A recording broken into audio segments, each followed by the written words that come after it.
Matahari sore itu menyinari jalanan sempit perumahan pinggiran kota. Asap dari gorengan tetangga berbaur dengan suara anak kecil bermain layangan. Di sebuah rumah kontrakan kecil bercat putih pudar, seorang perempuan muda duduk di ambang pintu. Namanya Dinda. Wajahnya teduh, meski tatapannya tampak sedikit gelisah. Hari itu, Reza, suaminya, pulang lebih awal. Ia datang sambil membawa kabar bahwa mereka diundang makan malam oleh ibunya. Dinda sempat tertegun. Sejak menikah 2 minggu lalu, ia belum pernah bertemu langsung dengan ibu mertuanya.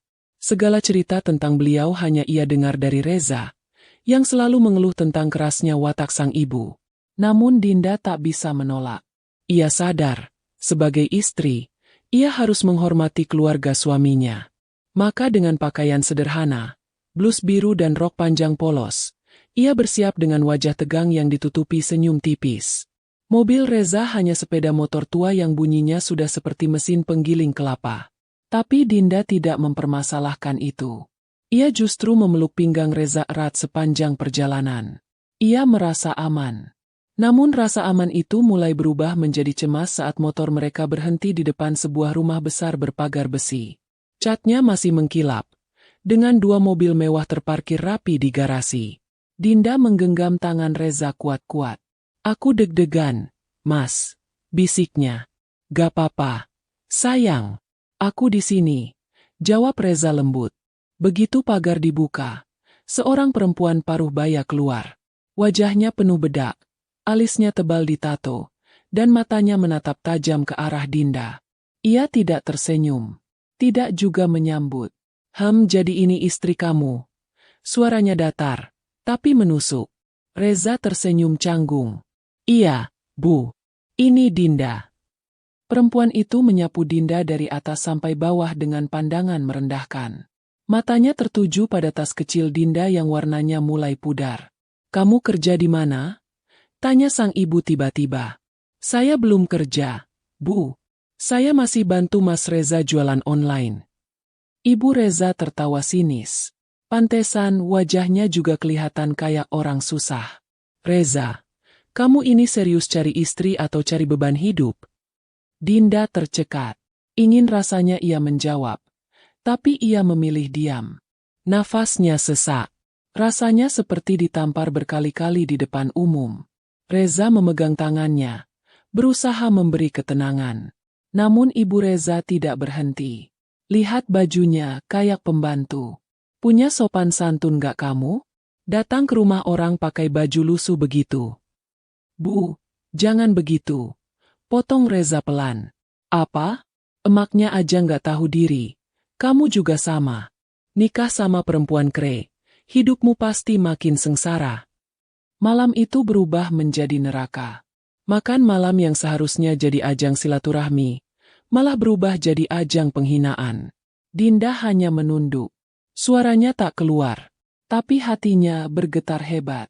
Setelah kembali ke kontrakan, Dinda langsung masuk kamar dan mengunci diri. Reza mengetuk berkali-kali, tapi Dinda hanya berkata, "Aku butuh sendiri, Mas. Aku nggak kuat." Tangis Dinda pecah di balik pintu. Bukan karena malu, tapi karena harga dirinya diinjak-injak tanpa pernah diberi kesempatan untuk dikenal.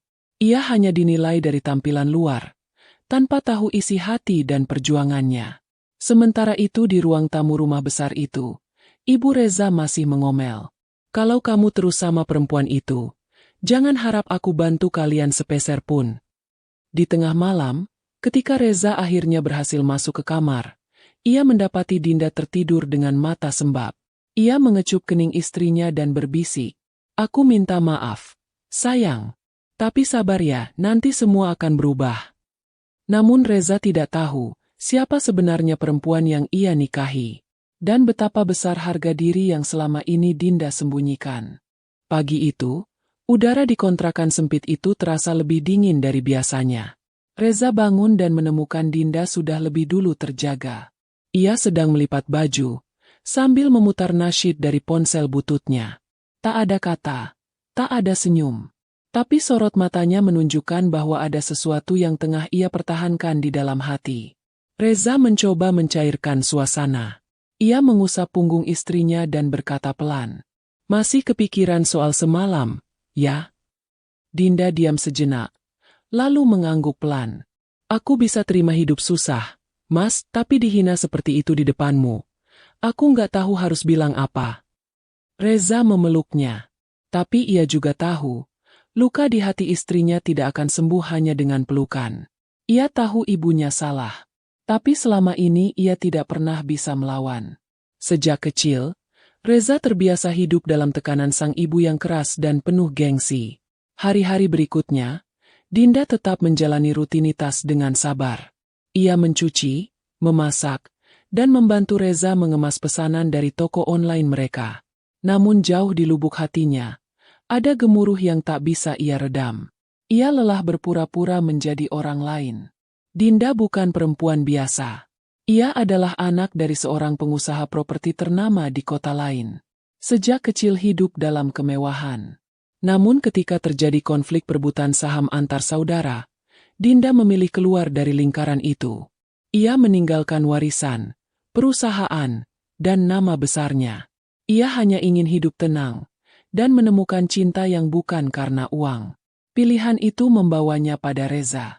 Seorang lelaki sederhana yang tulus dan jujur. Mereka bertemu saat Reza menjadi tukang antar makanan di kantor tempat Dinda dulu magang, tanpa menyebut jati dirinya. Dari obrolan singkat, hubungan mereka tumbuh, hingga akhirnya menikah dalam kesederhanaan, tanpa pesta, tanpa restu keluarga besar Dinda. Namun sabarnya Dinda diuji saat ibu mertuanya tak henti mencibir. Bahkan saat datang tanpa diundang ke kontrakan, perempuan itu kembali menyulut luka. Masak sih kalian tinggal di tempat kayak begini? Saya aja kalau punya kucing, nggak bakal saya taruh di rumah begini. Dinda menunduk. Ia menguatkan diri. Tapi sang ibu mertua terus bicara. Reza, kamu itu bodoh. Nikah sama perempuan yang nggak punya apa-apa. Lihat anak teman saya. Dapat istri anak pengusaha. Dikasih rumah, mobil, salon. Lah kamu, dikasih kontrakan dan utang. Reza tak bisa berkata-kata. Tapi Dinda tetap diam. Ia hanya berkata, Bu, saya tahu saya belum bisa jadi menantu yang ibu banggakan. Tapi saya sedang berusaha. Ibu Reza mencibir. Berusaha? Kamu kira saya punya waktu buat nunggu hasil usaha kamu? Hidup itu butuh uang, bukan modal kata sabar. Sore harinya, Dinda duduk sendiri di kamar. Tangannya gemetar, pikirannya penuh. Dan saat itulah sebuah notifikasi masuk ke HP-nya. Sebuah nama yang sudah lama ia hindari muncul di layar. Pak Ardi, sekretaris ayah. Dengan ragu, ia mengangkat. Halo, Neng Dinda? Bapak sakit. Sudah 2 hari di rumah sakit. Tapi beliau masih terus manggil nama Neng. Kete. Neng harus pulang dan ambil alih perusahaan, sebelum semuanya hancur. Dinda terdiam. Suaranya tercekat. Pak, saya sudah memilih jalan hidup saya. Saya nggak mau kembali. Tapi ini soal warisan Neng. Perusahaan butuh pemimpin. Kalau bukan Neng, semua akan diambil alih paman Neng. Dan itu artinya semua jerih payah Bapak akan hilang. Dinda menutup telepon tanpa jawaban. Ia terdiam lama. Lalu ia menatap Reza yang sedang mengepel lantai dengan peluh bercucuran. Dalam diamnya, Dinda bertanya pada diri sendiri. Sampai kapan ia bisa bertahan sebagai orang biasa? Jika semua orang hanya memandang sebelah mata? Malamnya, Dinda menulis sesuatu di buku kecilnya. Sebuah daftar. Ia menuliskan nama-nama. Lalu ia membuka ponselnya dan menghubungi seorang pengacara lama keluarganya. Pak Andi, saya Dinda. Besok, saya mau kembali. Sementara itu, di rumah besar itu, Ibu Reza sedang berbicara di telepon dengan temannya. Iyalah, masa anak saya nikah sama perempuan kere? Saya pengen pisahin mereka secepatnya. Mumpung belum punya anak. Tak ada yang tahu bahwa perempuan yang ia hina siang malam itu sebentar lagi akan berdiri di atas semua yang ia banggakan. Pagi itu langit tampak lebih mendung dari biasanya. Dinda mengenakan gamis hitam dan kerudung abu. Raut wajahnya tidak biasa. Bukan murung, tapi tenang. Matanya menatap lurus ke depan, seperti seseorang yang sudah memutuskan sesuatu yang besar. Reza, yang baru saja selesai mencuci motor, menghampiri dengan heran. "Kamu mau kemana, sayang? Dandan rapi banget." Dinda tersenyum kecil, lalu memegang tangan suaminya dan berkata dengan suara pelan tapi pasti, "Mas, aku mau pergi sebentar ke kota sebelah. Ada urusan keluarga yang harus aku selesaikan. Tapi tenang, aku akan kembali." Reza sempat terdiam. Seumur hidupnya, Dinda tidak pernah berbicara seformal itu. Ada sesuatu dalam cara bicara dan caranya menatap yang membuat Reza merasa ada sesuatu yang belum ia ketahui. Dinda berangkat sendirian, naik bus antar kota yang selama ini ia hindari. Di dalam bus, pikirannya campur aduk, tapi tekadnya bulat. Ia akan kembali ke rumah sakit, menjenguk ayahnya yang selama ini ia tinggalkan karena prinsip. Pria tua yang dulu keras kepala, tapi selalu mengajarkan tanggung jawab dan kehormatan keluarga. Begitu tiba di rumah sakit, tubuh Dinda mendadak gemetar melihat ayahnya terbaring lemah. Selang infus menancap di tangan, oksigen menutupi wajahnya. Tapi ketika Dinda mendekat, tangan ayahnya bergerak pelan. Matanya terbuka sedikit, dan senyum samar menyambut Dinda. "Neng, akhirnya kamu datang juga." Air mata Dinda langsung jatuh. Ia menggenggam tangan ayahnya erat. Tidak ada kata, hanya isah haru yang memecah ruang rawat itu. Setelah beberapa menit, Pak Ardi masuk dengan map coklat. "Ini dokumen yang terakhir, Neng. Sesuai wasiat Pak Hendra, semua saham akan dialihkan ke Neng Dinda. Tapi syaratnya, perusahaan harus diselamatkan dulu dari tangan Paman Surya." Dinda membuka map itu. Di sana tertulis jumlah saham, aset, hingga hak kuasa atas 3 perusahaan properti besar. Jumlah yang bahkan tidak bisa dibayangkan oleh ibu mertuanya yang bangga dengan 2 mobil mewahnya. Setelah menandatangani berkas itu, Dinda bangkit. Ia tidak lagi perempuan yang diam dan bersabar di depan hinaan. Ia kini adalah pemegang kuasa sah sebuah kerajaan bisnis. Tapi di hatinya, ia tetap istri Reza. Ibu rumah tangga dari kontrakan kecil, yang mencintai kesederhanaan. Keesokan harinya, Dinda kembali ke kontrakan. Reza menyambutnya dengan senyum lega, tapi masih terlihat bingung. Dinda hanya berkata, "Mas, besok kita harus pergi sebentar. Ada undangan penting." "Undangan apa?" "Pokoknya ikut saja." Tanpa menjelaskan apa-apa, Dinda mengajak Reza ke sebuah hotel bintang 5. Di lobi, sudah ada Pak Ardi dan beberapa staf hukum yang menunggu. Reza terperangah. Ia tak mengerti. "Selamat siang, Bu Dinda," sapa para staf sopan. Reza menoleh ke istrinya. "Bu Dinda." Dinda tersenyum. Ia menggenggam tangan Reza dan berkata, "Mas, ada banyak hal yang belum aku ceritakan. Tapi yang perlu Mas tahu, aku bukan siapa-siapa tanpa Mas. Semua ini, aku serahkan lagi ke Allah. Tapi hari ini, aku cuma ingin Mas tahu, bahwa kamu menikahi perempuan yang kamu pikir melarat padahal." Belum sempat kalimat itu selesai, Pak Ardi masuk ke ruang rapat dan memperkenalkan Dinda sebagai direktur utama yang baru. Reza tercekat. Ia tak bisa bicara. Matanya berkaca-kaca. Dinda menatap suaminya dengan penuh cinta. Tapi belum selesai perasaan itu mencair. Tiba-tiba HP Reza berdering. Dari ibunya. "Reza, cepat ke rumah. Si Dinda itu.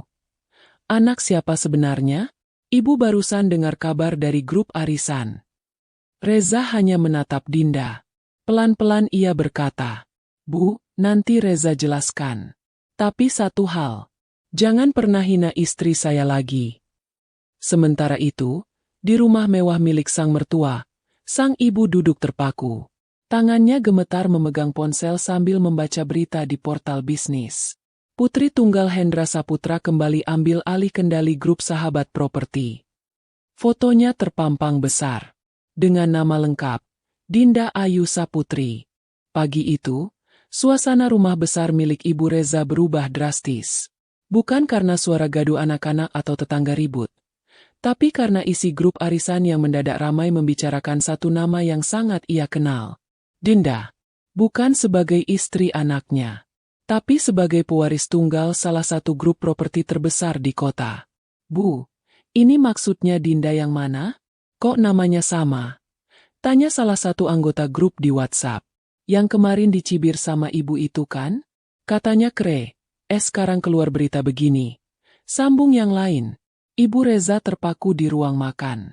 Wajahnya pucat. Tangannya masih gemetar menggenggam HP. Di layar terpampang jelas wajah Dinda dalam balutan blazer mewah, berdiri di depan podium sambil memegang dokumen pengalihan saham. Ia segera menelepon Reza. Reza, apa benar istrimu itu anak konglomerat? Reza hanya menjawab tenang. Iya, Bu. Tapi kenapa baru sekarang ibu peduli? Klik. Telepon ditutup. Di sudut ruang makan, Ibu Reza terduduk lemas. Ia teringat semua kata-kata kasar yang pernah ia lontarkan ke Dinda. Dari atas sampai bawah. Dari baju sampai latar belakang keluarganya. Ya Allah, ternyata aku selama ini menghina anak orang penting. Beberapa jam kemudian, ia nekat mendatangi kontrakan Reza. Tapi yang ia temukan bukan lagi rumah sederhana dengan cat mengelupas. Di depan rumah itu sudah terparkir mobil sedan hitam mengkilap, dan beberapa pekerja bangunan sedang mengukur tanah. Permisi, ibu cari siapa? Tanya seorang pria berbadan tegap dengan seragam satpam. Saya, ibunya Reza. Anaknya tinggal di sini. Maaf, Bu. Ibu Dinda dan Bapak Reza sudah pindah sejak kemarin. Ini rumahnya mau direnovasi total. Mereka pindah kemana? Satpam itu mengangguk ke arah mobil. Itu, supirnya Ibu Dinda. Mungkin tahu. Dengan canggung, Ibu Reza menghampiri supir itu. Tapi sebelum sempat bicara, supir tersebut sudah menyapa sopan. Permisi, Bu. Ibu Dinda sedang rapat hari ini. Tapi kalau ibu mau, nanti saya sampaikan pesannya. Ibu Reza tercekat. Dinda sekarang punya supir, punya kantor sendiri, dan punya semua hal yang dulu ia banggakan. Beberapa hari kemudian, undangan resmi datang ke rumah Ibu Reza. Sebuah kartu undangan makan malam dari Dinda dan Reza. Tempatnya di sebuah restoran bintang 5. Meski malu, Ibu Reza tetap datang. Ia mengenakan pakaian terbaiknya, berdandan lebih dari biasanya. Tapi begitu masuk ruangan, matanya langsung berkabut. Di sana, Dinda duduk anggun, mengenakan dress sederhana tapi elegan. Wajahnya bersinar lembut. Ia berdiri, menyambut mertuanya dengan senyum hangat. Assalamualaikum, Bu. Terima kasih sudah datang. Ibu Reza berdiri kaku, tak bisa berkata apa-apa. Tapi saat Dinda meraih tangannya, Ibu Reza langsung tersungkur di kursi. Suaranya gemetar. Dinda, Ibu minta maaf. Ibu salah. Ibu nggak tahu siapa kamu sebenarnya. Dinda tersenyum tipis. Bu, saya bukan siapa-siapa.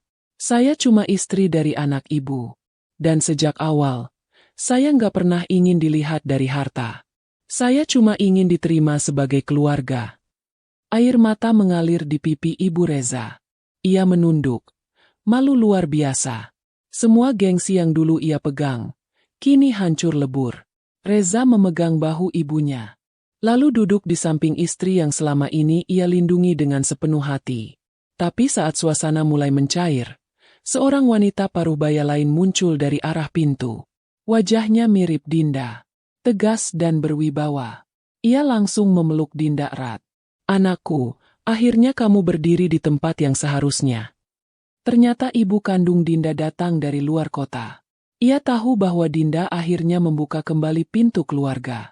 Tapi di wajahnya masih tersisa tanya. Tentang masa depan Dinda bersama Reza, dan tentang satu rahasia besar yang selama ini belum terungkap. Sementara Ibu Reza menunduk dalam diam. Ia baru sadar bahwa keangkuhan bisa membuatnya kehilangan segalanya.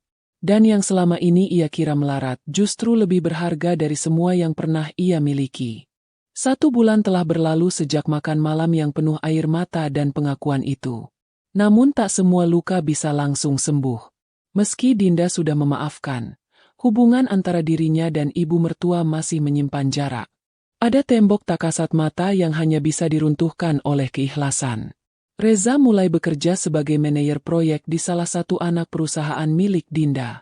Tapi jabatan itu bukan hasil dari nepotisme. Dinda memastikan semua prosesnya profesional. Bahkan Reza menjalani tes dan wawancara tanpa menyebut bahwa ia adalah suami sang pemilik perusahaan. Ia ingin semuanya bersih. Namun fitnah mulai muncul. Orang-orang yang dulu meremehkan Dinda kini berusaha mendekat, termasuk para saudara jauh dari pihak Reza. Ada yang datang membawa buah tangan, ada pula yang dengan terang-terangan mengirim proposal kerjasama. Semua itu diterima Dinda dengan tenang. Ia tidak balas dendam. Tapi ia juga tidak membuka pintu selebar dulu. Sementara itu, Ibu Reza mulai merasakan dampak dari perbuatannya sendiri. Beberapa teman arisan menjauh. Ada yang terang-terangan menyindir di grup. "Bu, katanya menantu gak punya apa-apa. Sekarang punya mall dan apartemen. Malu ya Bu, ternyata yang sering ibu hina justru lebih tinggi derajatnya." Tak tahan dihujat, Ibu Reza mulai jarang keluar rumah. Ia lebih sering termenung di ruang tamu, memandangi foto-foto masa lalu, dan sesekali menatap kosong ke layar HP yang sepi dari pesan. Hingga suatu hari, ia memberanikan diri datang ke kantor pusat milik Dinda. Dengan langkah ragu, ia masuk ke lobi megah yang dipenuhi lampu kristal dan marmer putih. Matanya berkaca-kaca. Semua ini hasil kerja keras menantu yang dulu ia anggap seperti pembantu. Satpam yang berjaga mengenalnya dan segera mengantar ke ruang tunggu VIP. Tak lama, Dinda keluar dengan pakaian kerja rapi. Ia menyambut mertuanya dengan senyum tipis. "Assalamualaikum, Bu." "Waalaikumsalam." Ibu Reza berdiri, tapi tubuhnya bergetar. Ia lalu bersujud di hadapan Dinda. "Ibu salah, Dinda. Ibu hilaf. Ibu malu. Sangat malu. Ibu sudah hina kamu. Padahal kamu jauh lebih mulia dari yang ibu kira." Dinda langsung menunduk dan menarik mertuanya berdiri. "Bu, jangan seperti itu. Saya nggak pernah menyimpan dendam. Tapi saya cuma ingin satu, dihargai sebagai istri Reza, bukan sebagai siapa-siapa." Air mata keduanya pecah. Di ruang megah itu, dua hati yang dulu saling menyimpan luka kini berusaha menyulam kembali benang yang telah robek. Beberapa minggu setelah kejadian itu, suasana berubah. Ibu Reza mulai sering datang ke rumah baru mereka. Kali ini bukan untuk mencibir, tapi membawa masakan dan membantu Dinda di dapur. Perlahan, ia belajar menerima dan menghormati menantunya. Bahkan, ia yang kini rajin mengantar dan menjemput cucu pertama mereka dari sekolah, yang lahir tak lama setelah peristiwa itu. Dinda melahirkan seorang anak perempuan. Wajahnya mirip sekali dengan Reza, tapi punya sorot mata tajam seperti ibunya. Hari akikah dilangsungkan dengan sederhana. Bukan di ballroom atau hotel, tapi di panti asuhan. Dinda ingin berbagi dengan anak-anak yang kurang beruntung, seperti yang selalu diajarkan ayahnya dulu. Saat mikrofon diberikan pada Reza, ia hanya berkata satu kalimat. "Terima kasih ya, sayang. Karena kamu, aku belajar arti harga diri, bukan dari harta tapi dari cara bertahan dalam sabar."